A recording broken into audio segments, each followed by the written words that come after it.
प्रिय साथियों, आज हम समास प्रकरण के बारे में पढ़ेंगे। समास समास यानी शब्दों का संक्षिप्तीकरण। समास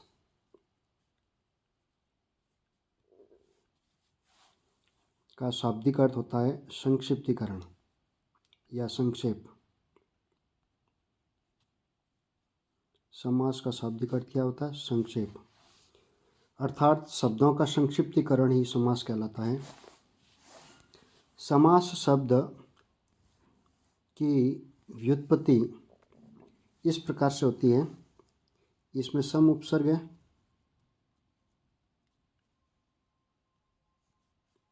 अस धातु है और घय प्रत्यय है।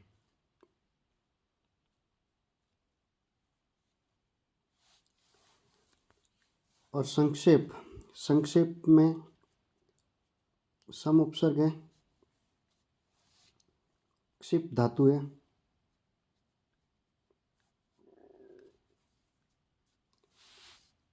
और घय प्रत्यय है।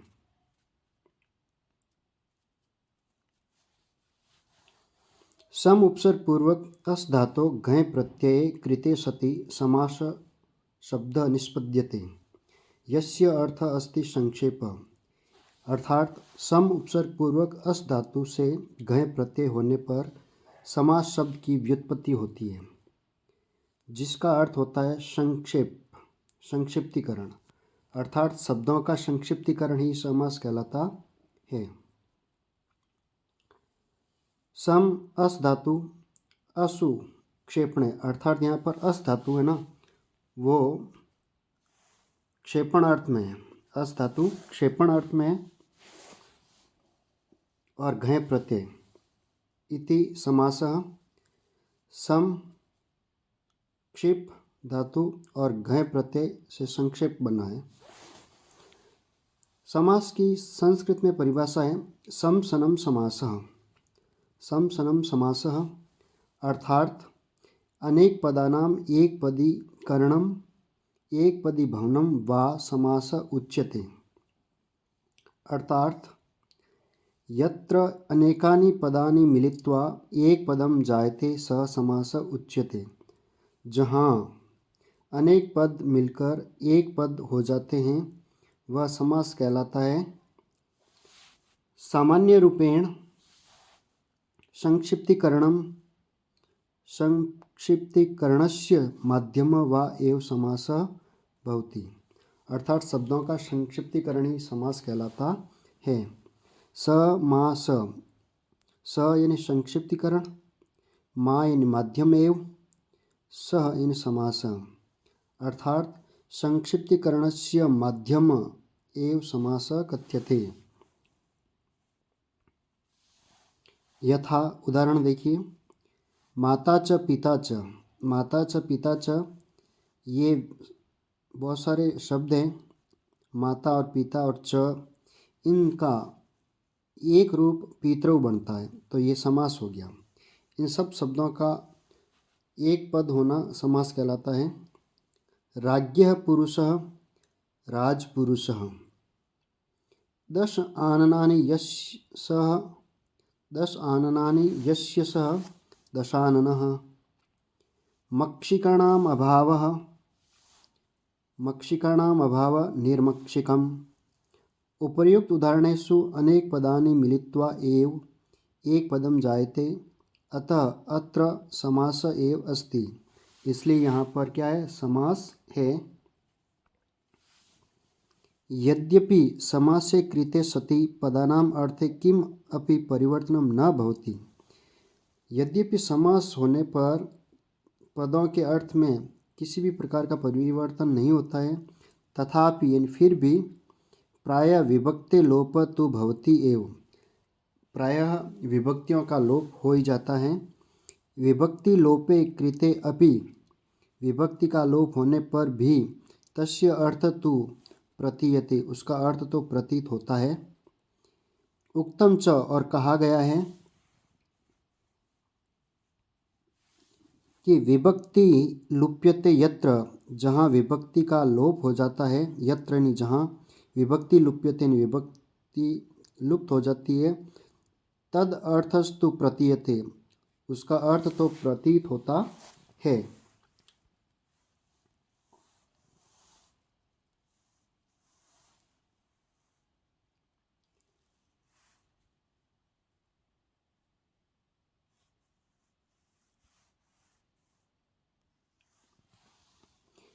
पदानां च एकपद्यं च समासः सो अभिधीयते,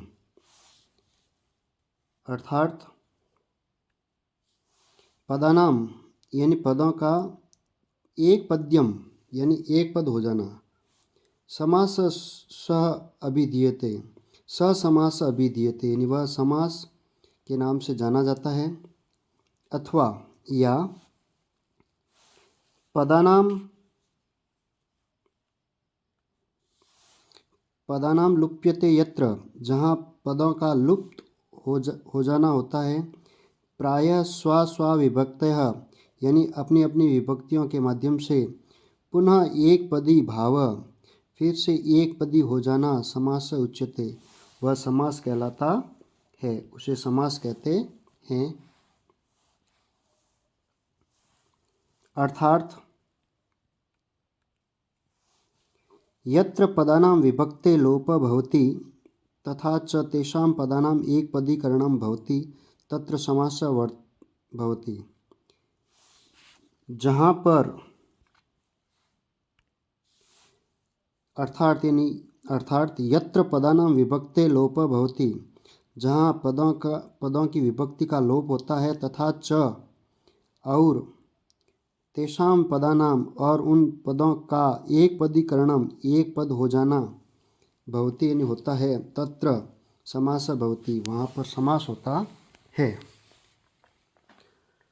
समास युक्त पदम समस्त पदम कथ्यते, समास युक्त पदम समस्त पद कथ्यते, समस्त पदस्य अर्थ बोधनाय यदा पदानां पुनः पृथक्करणं भवति सह विग्रह भवति, समस्त पद का अर्थ बोधन करने के लिए यदा यानी जब, पदानाम इन पदों का पुनः पृथक्करणम भवति फिर से उनको अलग अलग किया जाता है, पृथक्करण होता है, तो उसे अपन विग्रह कहते हैं।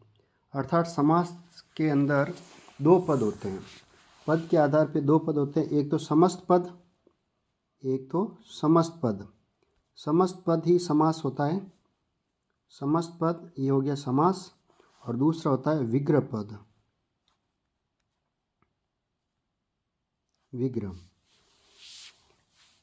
विग्रह पद के अंदर विभक्तियां होती है और समस्त पद के अंदर विभक्तियों का लोप हो जाता है।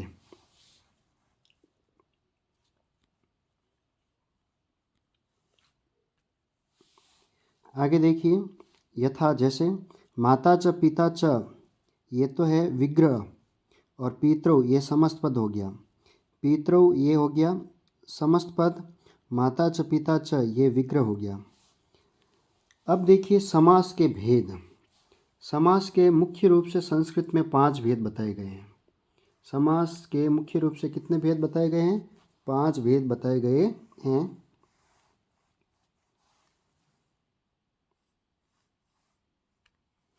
समासः पंचधा यानी समास 5 प्रकार के होते हैं। संस्कृते मुख्य रूपेण समासस्य 5 भेदा भवन्ति। संस्कृत में मुख्य रूप से समास के 5 भेद होते हैं। एतेषां भेदानां मुख्य आधारः पदार्थस्य प्रधानता भवति। इन भेदों का मुख्य आधार पदों की प्रधानता होती है। समास से इन समास में प्रायः पदद्वयं भवति। समास में 2 पद होते हैं। समास के अंदर कितने पद होते हैं? पदद्वयम, इन 2 पद होते हैं। समास से इन समास के अंदर पदद्वयम यानी 2 पद होते हैं। एक होता है पूर्व पद और एक होता है उत्तर पद।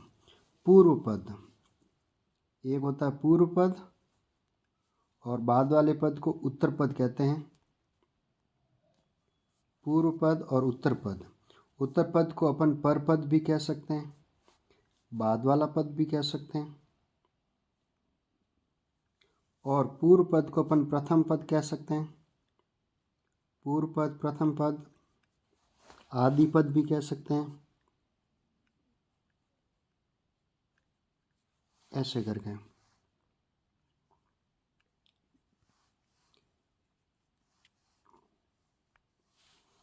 इसके बाद देखिए, पदस्य अर्थ पदार्थ उच्यते। पद का अर्थ पदार्थ कहलाता है।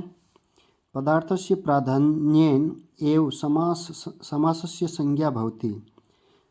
पदों के अर्थ की प्रधानता से ही समास की संज्ञा होती है। पदार्थस्य प्राधान्येन एव समासस्य पंचभेदा सन्ति। पदों के अर्थ की प्रधानता के कारण ही समास के 5 भेद होते हैं। इसमें 5 भेद कौन कौन से देखिए। पहला है केवल समास, दूसरा अव्ययीभाव समास, तीसरा तत्पुरुष समास, चौथा कर्मधारय समास। यहाँ पर बहुत सारे दे रखे हैं। इसमें देखिए, मुख्य रूप से एक तो केवल समास होता है, अव्ययीभाव समास, तत्पुरुष समास, और तत्पुरुष के ये 2 भेद हैं, कर्मधारय और द्विगु। तत्पुरुष का भेद है कर्मधारय और कर्मधारय का भेद है द्विगु। और फिर चौथा समास हो गया बहुब्री समास, पांचवा हो गया द्वंद्व समास। इस प्रकार से संस्कृत में 5 समास बताए गए हैं मुख्य रूप से।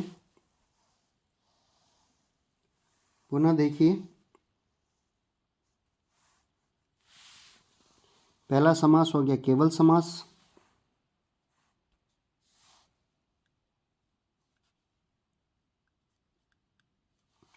दूसरा हो गया अव्ययीभाव समास,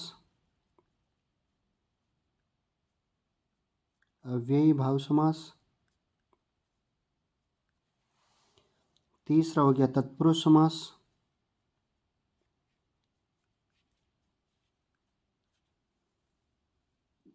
और तत्पुरुष का ही भेद है कर्मधारय,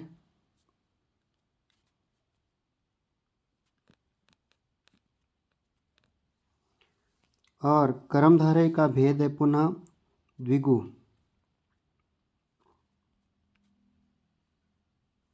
उसके बाद में चौथा समास हो गया बहुब्री समास,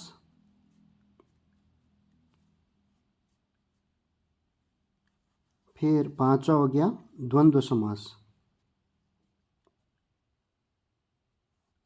इस प्रकार से ये संस्कृत में 5 समास बताए गए हैं। पहला केवल समास,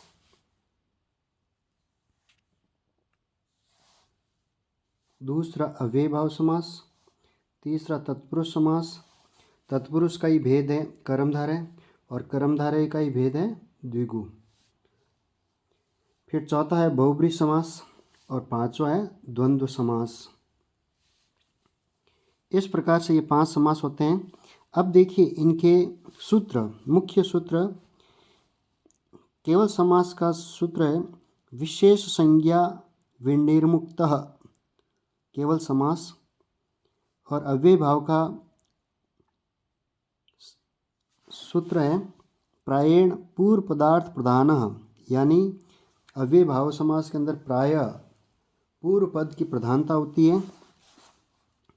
तत्पुरुष के अंदर, तत्पुरुष समास के अंदर देखिए प्रायेण उत्तर पदार्थ प्रधानः, तत्पुरुष के अंदर उत्तर पदार्थ की प्रधानता होती है। फिर देखिए तत्पुरुष का ही भेद है कर्मधारय और कर्मधारय का भेद है द्विगु। कर्मधारय, कर्मधारय के अंदर विशेषण विशेष्य और उपमान उपमेय का योग होता है। और द्विगु, द्विगु के अंदर देखिए द्विगु यानी अर्थात अर्थात पहला पद संख्यावाची होगा और दूसरा संज्ञावाची होगा। बहुब्री समास, बहुब्री समास के अंदर न पहला पद प्रधान होता न दूसरा, अन्य पद की प्रधानता होती है। द्वंद्व समास अर्थात जहाँ पर दोनों पदों की प्रधानता होती है। इस प्रकार ये समास के 5 भेद होते हैं। केवल समास का एक इम्पोर्टेंट उदाहरण है भूतपूर्व। भूतपूर्व अव्ययीभाव समास का उदाहरण है यथाशक्ति। केवल समास भूतपूर्व। अव्यय भाव समास का उदाहरण है भूतपूर्व, इसका विग्रह होगा पूर्वम भूतः सु, पूर्वम भूतसु। अव्यय भाव समास यथाशक्ति, शक्तिम अनतिक्रम्य। तत्पुरुष समास का उदाहरण है सीतापति, सीतायाः पति षष्ठी तत्पुरुष। बहुब्रीहि समास का चतुर्मुखम, चतुर्मुखम जिसके चार मुख हैं। द्वंद्व समास का राम लक्ष्मण, रामश्च लक्ष्मणश्च। सामान्य रूपेण समासस्य षड् भेदा अपि स्वीक्रियन्ते, तेषां षण्णां भेदा अस्मिन् श्लोके सन्ति।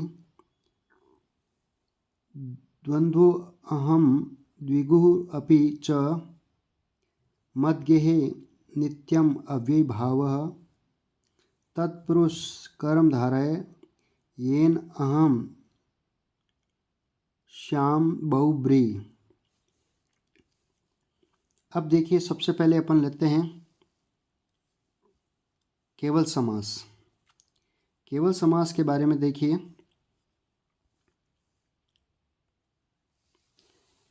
इसका सूत्र है विशेष संज्ञा विनिर्मुक्तः केवलः प्रथमा, यानी केवल संज्ञा का ये संज्ञा सूत्र है विशेष संज्ञा विनिर्मुक्तः केवलः प्रथमा, अर्थात समासस्य प्रथम भेद अस्ति केवल समास। इन समास का पहला भेद है संस्कृत में केवल समास। अस्य समासस्य न कापि विशिष्टा संज्ञा अस्ति अतः अयम केवल समास कथ्यते, अर्थात इस समास की कोई भी विशेष संज्ञा नहीं होती है, अतः इसे केवल समास कहते हैं। यस्य समस्त पदस्य कस्मिन्नपि समासे अंतर्भाव न भवति तत्पदम केवल समासे भवति। इस केवल समास में सबसे महत्वपूर्ण ये है कि इसका जो ये सूत्र है ये हमें पता होना चाहिए। विशेष संज्ञा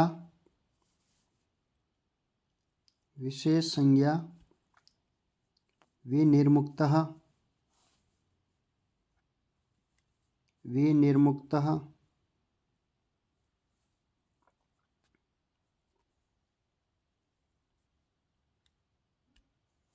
केवलः, ये इसका सूत्र है विशेष संज्ञा विनिर्मुक्तः केवलः प्रथमा। अब देखिए इसके महत्वपूर्ण उदाहरण। भूतपूर्व, पूर्वम भूत, पूर्वम भूतसु, पूर्वम भूतः। नैकः न एकः, उत्तमर्ण उत्तम ऋणेः, वागर्थाविव वागर्थौ इव, जिमुत्तस्य इव। ये इसके महत्वपूर्ण उदाहरण है। इसमें सबसे महत्वपूर्ण उदाहरण है एक तो भूतपूर्व और एक वागर्थाविव। ये दोनों इम्पोर्टेंट इसके उदाहरण हैं, सबसे महत्वपूर्ण उदाहरण है। अब देखिए अपन दूसरा समास लेते हैं अव्यय भाव समास। अव्यय भाव समास जिसमें पहले पद की प्रथम पद की प्रधानता होती है और जहाँ तक है प्रथम पद अव्यय होता है। प्रायेण पूर्व पदार्थ प्रधानः अव्यय भावः, यस्मिन् समासे प्रायः पूर्व पदार्थ प्रधानः भवति सः अव्यय भाव समासः कथ्यते। अव्यय भाव समासे प्रायः समस्त पदम अव्यय रूपेण प्रयुज्यते। अव्यय भाव समास के अंदर जो समस्त पद होता है वह अव्यय रूप में ही प्रयुक्त होता है। विभक्ति आदि अर्थेषु विद्यमानम् अव्ययम् यदा सुबन्तेन सह समस्यते तदा अव्यय भाव समासः भवति। विभक्ति आदि अर्थों में विद्यमान अव्यय जब सुबंत के साथ शुभ अंत के साथ समास होता है तब वह अव्ययभाव समास होता है। इसका सूत्र है अव्यय विभक्ति समीप समृद्धि वृद्धि अर्थाभाव अत्यय असंप्रति शब्द प्रादुर्भाव पश्चात यथा आनुपूर्व्यम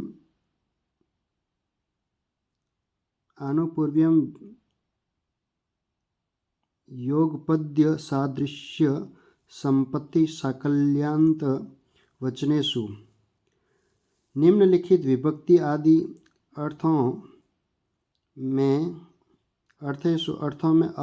अव्ययम सुबंतेन सह नित्यम समस्यते अर्थात निम्नलिखित विभक्ति आदि अर्थों में अव्यय सुबंत के साथ हमेशा सह नित्यम इनके साथ नित्यम हमेशा समस्यते अर्थात अव्यय भाव समास होता है। विभक्ति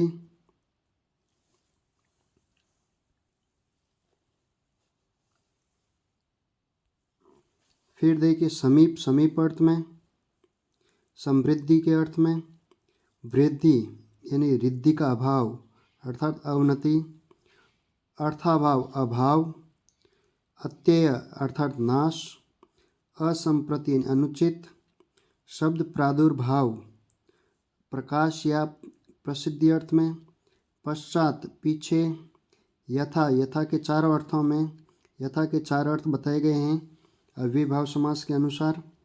विप्सा योग्यता, अनतिक्रमण और सादृश्य। आनुपूर्व्य अर्थात क्रम के अनुसार, योगपद्य अर्थात साथ साथ होना, सादृश्य अर्थात सदृश, संप्रति यानी योग्यता अनुसार प्राप्त वस्तु, साकल्य यानी संपूर्णता, अंत यानी पर्यंत। अब देखिए इस समास के उदाहरण।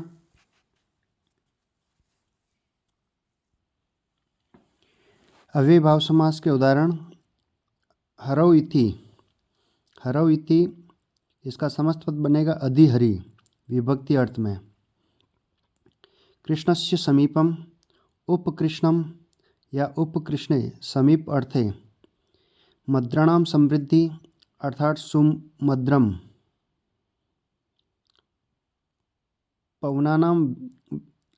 यवनानाम वृद्धि दुर्यवनम।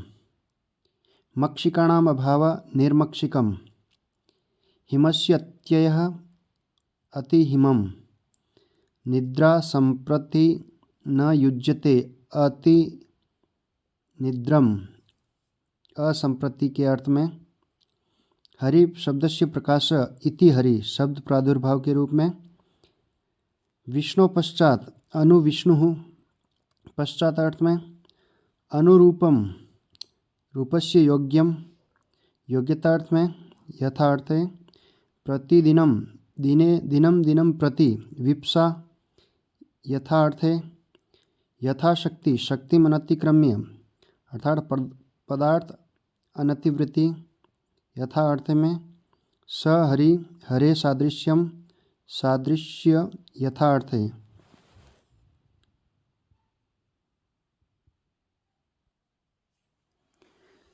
नेक्स्ट ज्येष्ठस्य आनुपूर्व्येण अनुज्येष्ठम आनुपूर्वी अर्थ में।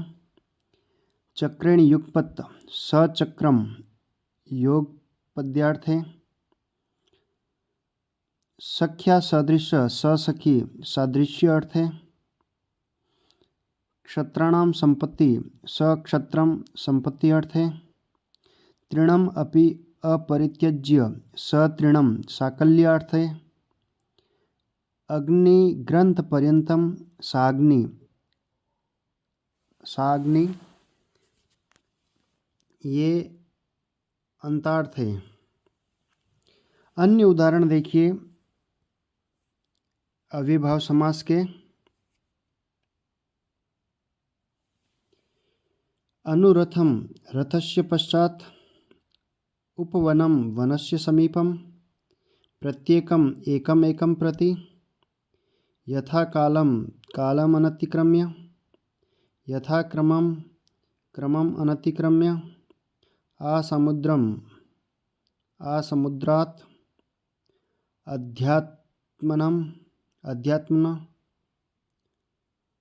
अध्यात्मम आत्मनि इति निर्जनम यानी जननाम अभाव उपवधु वध्वा समीपम उपगो गो समीपम अधिगोपम गोपी इति उपशरदम शरद समीपम उपजर्षम जराया समीपम उपराजम राज्ञ समीपम उपचर्म या उपचर्मम चर्मणा समीपम उपसमेधम या उपसमित या उपसमिद्ध समिध समीपम उपनदम या उपनदी नद्या समीपम द्वियमनम द्वयो यमुनयो समाहर पंचगंगम पंचानाम गंगानाम समाहर त्रिगंगम तिसृणाम गंगानाम समाहर। ये नदी शब्द के पहले अगर उप संख्यावाची शब्द हो उस स्थिति में भी अव्ययभाव समास होता है, अर्थात नदीभिश्च एक सूत्र है उसके अनुसार यहाँ पर अव्ययभाव समास होगा। दिखने में तो द्विगु समास लगता है लेकिन संस्कृत में एक सूत्र है नदीभिश्च, अर्थात कोई भी नदी शब्द दे रखा और नदी से पहले अगर संख्यावाची शब्द है तो उस शब्द की अव्ययभाव संज्ञा होती है और वहाँ पर अव्ययभाव समास होगा। इसके बाद हम लेते हैं तत्पुरुष समास। तत्पुरुष समास में देखिए प्रायेण उत्तर पदार्थ प्रधानः तत्पुरुषः। प्रायः उत्तर पद की प्रधानता होती है तत्पुरुष समास में। तत्पुरुष समासे प्रायः उत्तर पदार्थ प्रधानः भवति, अर्थात तत्पुरुष समास के अंदर परपद या उत्तर पदार्थ की प्रधानता होती है तथा च प्रायः पूर्व पदस्य विभक्ते लोपः भवति और पूर्व पद की विभक्ति का लोप हो जाता है। तत्पुरुष समासस्य पूर्व पदे यस्या विभक्ते लोपः भवति, अर्थात पूर्व पद की जिस विभक्ति का लोप होता है उसे उसी विभक्ति के नाम से तत्पुरुष का भेद किया जाता है।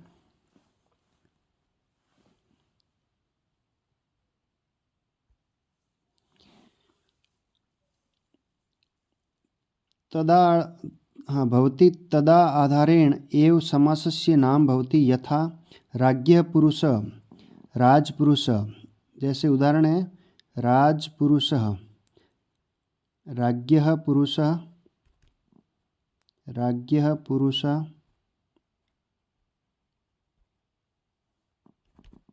राजन शब्द की षष्ठी विभक्ति है, यहाँ पर षष्ठी विभक्ति का लोप होगा तो राजपुरुष बनेगा।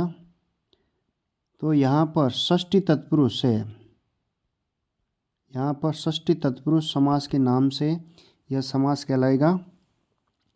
अस्मिन् उदाहरणे षष्ठी विभक्ते लोपः अस्ति अतः अत्र षष्ठी तत्पुरुष अस्ति, इसलिए यहाँ पर षष्ठी तत्पुरुष होगा। इस प्रकार तत्पुरुष समास प्रथम विभक्ति को छोड़कर के द्वितीय विभक्ति से लेकर के सप्तमी विभक्ति तक ये तत्पुरुष समास के भेद होते हैं।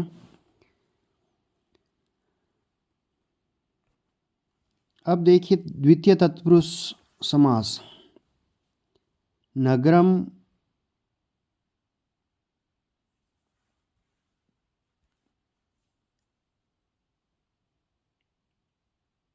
गमी, नगरगमी, गज आरूढ़, गज आरूढ़, गजम आरूढ़, गजारूढ़, शरणम आगत, शरणम आगतः, शरणम आगत द्वितीय विभक्ति शरणम के अंदर तो शरणागतः, गजम आरूढ़ तो गजरूढ़, कृष्णम श्रित तो कृष्णश्रितः, दुखम अतीतः तो दुखातीतः, ग्रामम गतः तो ग्राम गतः, विभक्ति का लोप हो रहा है समस्त पद में। स्वर्गम पतितः, स्वर्ग पतितः। कूपम पतितः, कूपम द्वितीय विभक्ति है कूपम में, तो कूप पतितः। शरणम आपन्न, शरणापन्नः। गृहं प्राप्तः, गृह प्राप्तः। मंदिरम गामी अर्थात मंदिरगामी। वर्षम भोग्यः अर्थात वर्ष भोग्यः। ये द्वितीय तत्पुरुष के उदाहरण थे।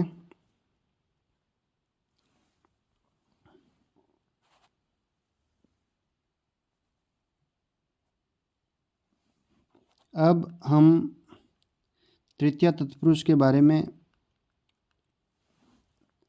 पढ़ेंगे। तृतीय तत्पुरुष के उदाहरण देखिए। तृतीय तत्पुरुष धनेन हीनः, धनेन शब्द के अंदर तृतीय विभक्ति है धनेन हीनः, तो धनहीनः, धनहीनः।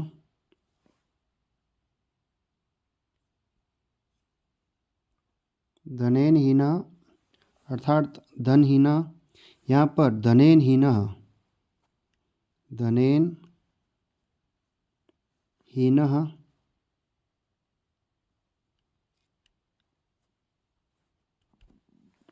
तो ये जो तृतीय विभक्ति है विभक्ति का लोप हो जाएगा, तो धन हीनः समस्त पद के अंदर धन हीनः।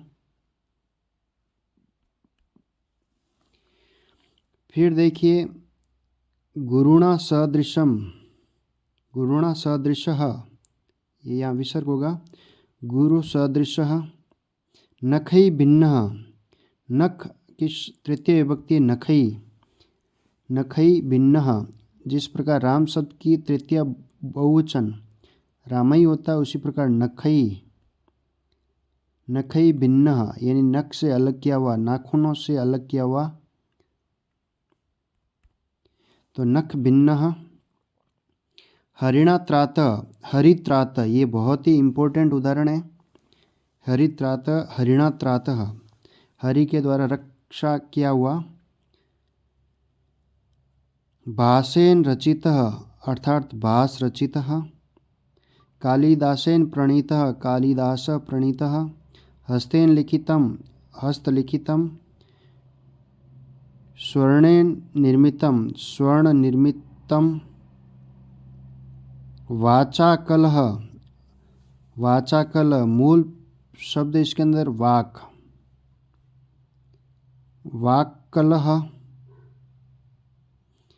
पादेन ऊनम, पादोनम, पादेन ऊनम। इसको देखिए पादेन पादोनम, ये कैसे बना है।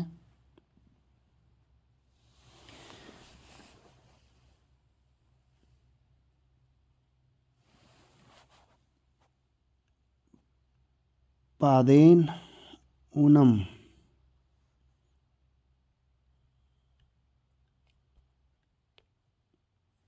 तो इसका देखिए पाद धन ऊनम, ये संधि हो जाएगा, गुण संधि होगी यहाँ पर पादोनम।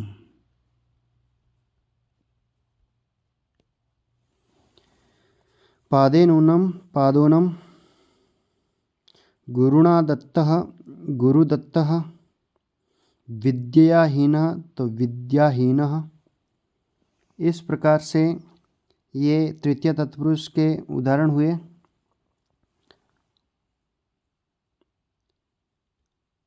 अब आगे देखिए असीना भिन्नः, असीना भिन्नः तो असी भिन्नः। असीना में तृतीय विभक्ति है एक वचन।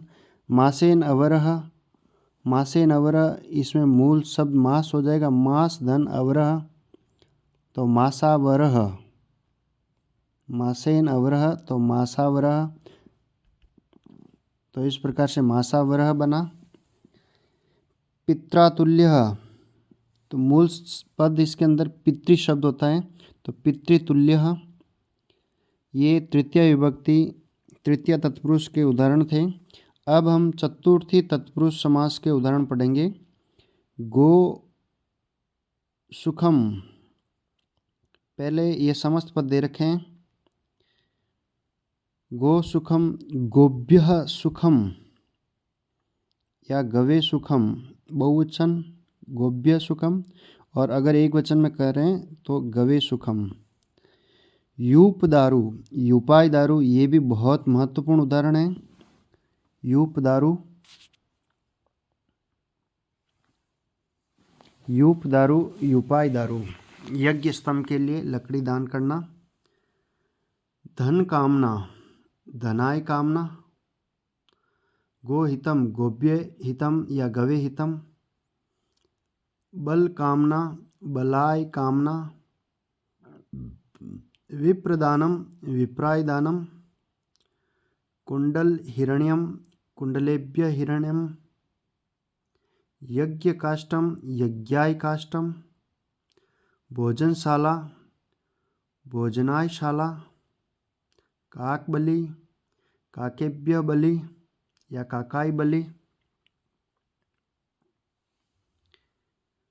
छात्रार्थ, छात्राय अयम।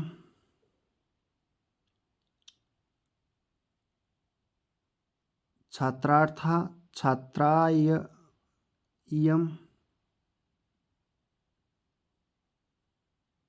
छात्राय इयम। छात्रार्थम, छात्राय इदम। छात्रार्था, छात्राय इयम।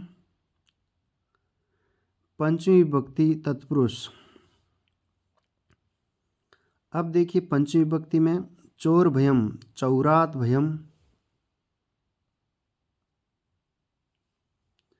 बंधन मुक्त, बंधनात् मुक्तः।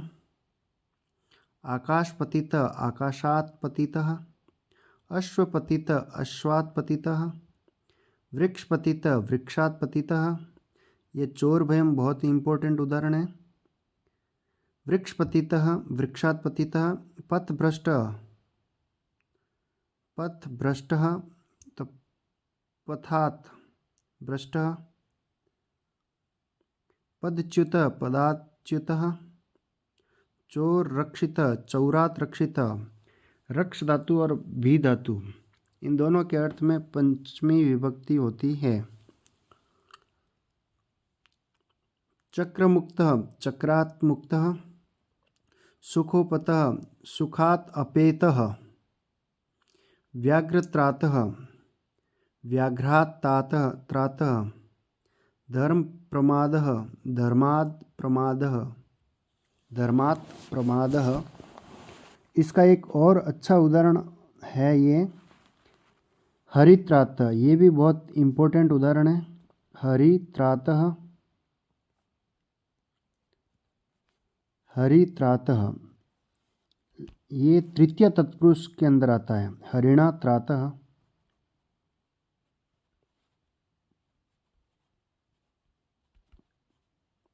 यहाँ अर्थ है भगवान हरि के द्वारा रक्षा किया हुआ, जबकि यहाँ पर त्रातः, व्याघ्रात त्रातः, बाघ से रक्षा करना, अर्थात रक्षा करने वाला यहाँ पर कोई दूसरा है।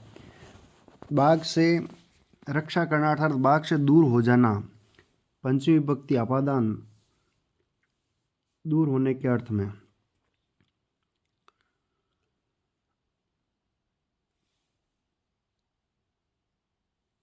षष्ठी तत्पुरुष। रामपुत्र, रामस्य पुत्रः। कृष्ण सखा, कृष्णस्य सखा। देवालयः, देवस्य आलयः। पुस्तकालय, पुस्तकानाम आलयः, बहुत सारी पुस्तकों का आलय। संस्कृताध्यापकः, संस्कृतस्य अध्यापकः। देवेशः, इन देवानाम ईशः। घृतपात्रम, घृतस्य पात्रम। अर्थगौरवम, अर्थस्य गौरवम। राजपुरुष, राज्ञः पुरुष, ये भी बहुत इंपॉर्टेंट उदाहरण है। राज्ञः पुरुष, राजपुरुष। भवद आज्ञा तो भवतः आज्ञा, भवत शब्द की षष्ठी विभक्ति एक वचन भवतः। देवपति देवानां पति, रामाणां देवानां। रामपुत्र रामस्य पुत्रः। राजदंड राज्ञः दंड, राजदंड यानी राज्ञ दंड। पद लालित्यम पदानाम लालित्यम, ये भी अच्छा उदाहरण है। देव पूजक देवस्य पूजक या देवानाम पूजकः। सत्संगति सताम संगति, ये भी एक अच्छा उदाहरण है, सताम संगति। सभापति सभायाः पतिः। गंगा जलम गंगायाः जलम। कालिदास ग्रंथः कालिदासस्य ग्रंथः। राजप्रासादः राज्ञः प्रासादः, राज्ञः प्रासादः। अब हम सप्तमी तत्पुरुष के बारे में पढ़ेंगे। युद्ध वीर तो युद्धे वीरः। कार्यदक्ष कार्ये दक्षः। सुखमग्न सुखे मग्नः।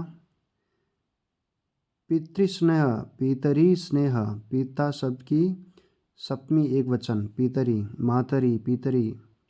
जलमग्न जल्ले मग्नः। कर्म कुशल कर्मणि कुशल, ये भी अच्छा उदाहरण है। वाक्पटु वाची पटुः, वाक की सप्तमी एक वचन वाची। अक्ष धूर्त अक्षेषु धूर्तः।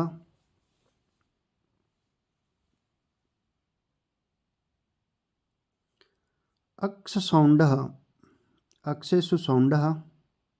काव्यकुशलः काव्ये कुशलः। नरश्रेष्ठ नरेषु श्रेष्ठः। क्षेत्रोत्पन्नः क्षेत्रे उत्पन्नः या क्षेत्रेषु उत्पन्नः। वर्षदेयं वर्षे देयम। अब एक होता है नए तत्पुरुष। नए तत्पुरुष अगर किसी पद के पूर्व में अ या अन छुपा हुआ हो तो वहाँ पर नए तत्पुरुष समास होता है। देखिए जैसे अविद्या न विद्या इति। अगर कोई भी मूल पद मूल शब्द है, उसके पहले अगर उसका प्रथम वर्ण अगर व्यंजन है, अगर व्यंजन है हल वर्ण है, अगर व्यंजन है तब तो अ लगेगा। अगर स्वर है तो वहाँ पर अन लगेगा। तो न विद्या इति, तो विद्या में वह व्यंजन इसलिए इसके पहले अ लगा, अविद्या। न ब्राह्मण इति अब्राह्मण। न ज्ञानम इति अज्ञानम।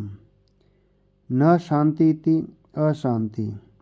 न विघ्न इति अविघ्नः। अब देखिए यहाँ पर अश्व शब्द आया है। अश्व के पहले अपन अश्व, इसका प्रथम वर्ण अ स्वर है, इसलिए इसके पहले आगे प्रथम आगे अन लगेगा। अनश्वः न अश्व इति तो अनश्वः। न आगमन इति, यहाँ पर भी देखो आ है तो अन लगेगा, अनागमनम। न आगमनम इति अनागमनम। न उपलब्धि इति अन उपलब्धि। न उक्तम इति अनुक्तः अन उक्तः। आधा न है हलंत न में ऊ की मात्रा जुड़ी तो नु हो गया अनुक्तः। न ज्ञातम इति अज्ञातः। न अज इति अनजः।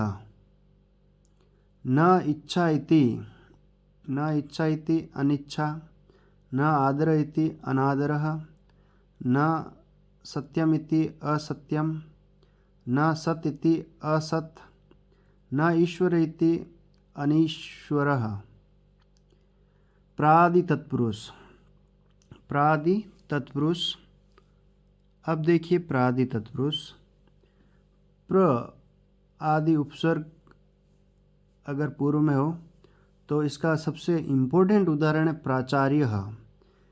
प्रगतः आचार्य इति प्रादि तत्पुरुष का सबसे इम्पोर्टेंट उदाहरण है, ये सबसे महत्वपूर्ण उदाहरण है। प्रत्यक्षम प्रतिगतः अक्षमिति, अभिमुख अभिगतः मुखम इति, पर्यध्ययनम तो परिग्लानः अध्ययनाय, अतिमालः अतिक्रांतः मालाम, ये भी बहुत इम्पोर्टेंट उदाहरण है। ये सेकंड ग्रेड फर्स्ट ग्रेड के अंदर आ चुका है। निष्कौम्बिः निष्क्रांतः कौशंब्या,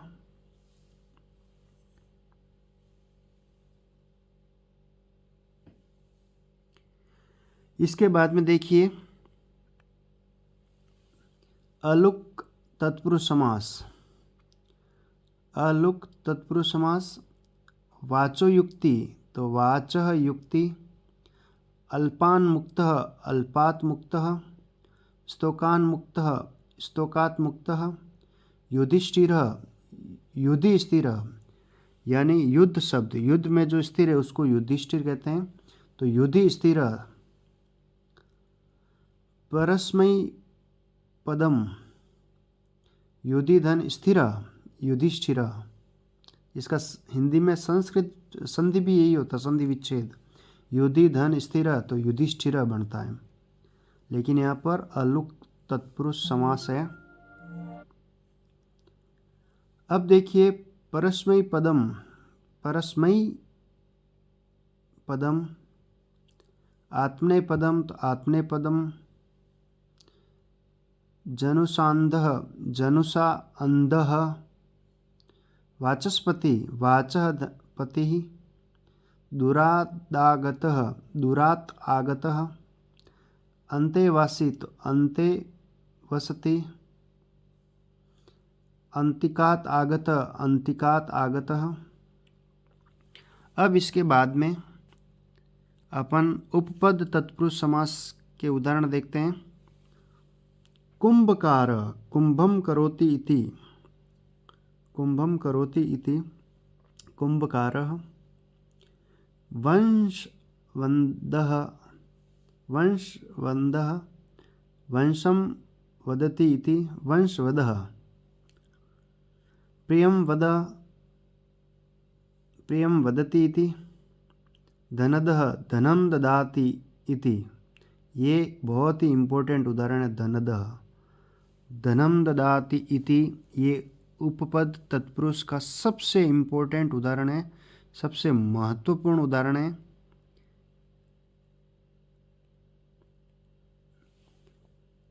धनदः धनम ददाति इति, दिनकरः दिनं करोति इति, भिक्षाचरः भिक्षां चरति इति, उच्चैकृत्यः उच्चैः कृत्वा,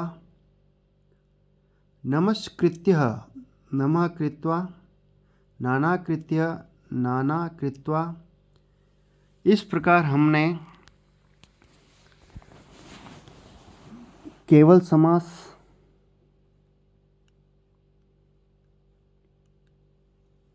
अव्ययीभाव समास,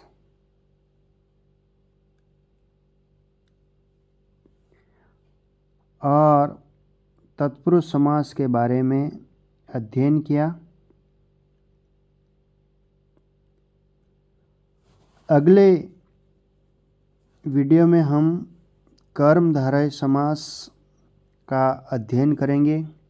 आशा करता हूँ कि आपको ये जो समास के बारे में बताया है, इनके जो महत्वपूर्ण उदाहरण हैं, समास की परिभाषा है, समझ में आया होगा। एक बार पुनः देखिए। समास, समास शब्द के अंदर सम उपसर्ग है, अस धातु है, घय प्रत्यय है। समास का शाब्दिक अर्थ होता है संक्षिप्तीकरण, शब्दों का संक्षिप्तीकरण। इसमें समास के अंदर दो पद होते हैं, एक तो पूर्व पद और एक होता है उत्तर पद। समस्त पद को अपन समास कहते हैं, और जब समास के अंदर विभक्तियां लगा देते हैं पूर्व पद और उत्तर पद के अंदर, तो वह विग्रह बन जाता है। अर्थात समस्त पद को अलग अलग लिखते हैं तो उसे विग्रह कहते हैं, अर्थात समास विग्रह कहते हैं। समास मुख्य रूप से संस्कृत के हिसाब से अगर माने तो 5 प्रकार के होते हैं। पहला है केवल समास, दूसरा अव्ययभाव समास, तीसरा तत्पुरुष समास है, तत्पुरुष का ही भेद है कर्मधारय समास, और कर्मधारय का भेद है द्विगु। फिर 4 नंबर पे आएगा द्वंद्व समास और 5 नंबर पे बहुब्रीहि समास। इस प्रकार से ये 5 समास होते हैं। केवल समास के अंदर केवल वो नाम से ही पता चल रहा है, इसकी कोई विशेष संज्ञा नहीं होती है। विशेष संज्ञा विनिर्मुक्तः केवल समास। अव्ययभाव समास, इसके अंदर पहला पद की प्रधानता होती है, अर्थात पूर्व पद प्रधान होता है, पूर्व पद अव्यय होता है, समस्त पद नपुंसकलिंग एक वचन में होता है। और तत्पुरुष समास के अंदर प्रथम पद की विभक्तियों का लोप हो जाता है और विभक्तियों के आधार पर द्वितीय से लेकर के सप्तमी तक ये 6 प्रकार का समास होता है। प्रथमा विभक्ति इसमें नहीं होती। प्रथमा विभक्ति जब होगी तो वह कर्मधारय समास के अंतर्गत होगा। इसी के साथ में आज हम यहीं तक पढ़ते हैं। शेष भाग अगले वीडियो में लेंगे। कल हम कर्मधारय समास के बारे में पढ़ेंगे। धन्यवाद। Thank you.